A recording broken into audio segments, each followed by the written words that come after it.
दोस्तों मैंने अपने एम्पलीफायर में अब देखिए बैटरी का वायर और स्पीकर का वायर कनेक्ट कर दिया है। स्पीकर का वायर बाहर निकाल दिया है और बैटरी का वायर अंदर ही रखा है। और ये हमारा जो ब्लूटूथ है इसमें चार्जिंग पिन खुद से दी हुई है, तो हमें कुछ एक्स्ट्रा लगाने की ज़रूरत नहीं है। तो चलिए गाइस इसको पैक करते हैं।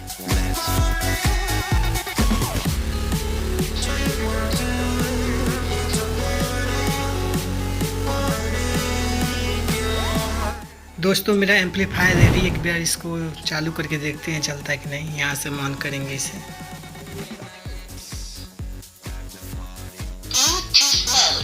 गाइस बिल्कुल ऑन है। तो चलिए गाइस इसका बॉक्स बनाते हैं।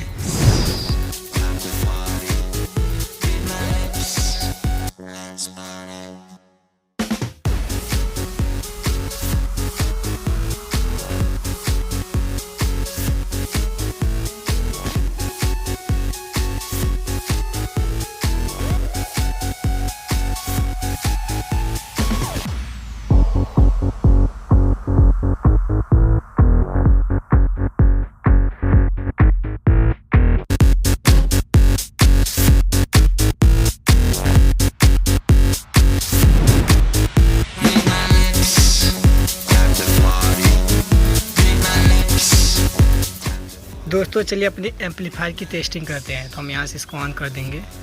यहाँ से Bluetooth mode. Je le savais,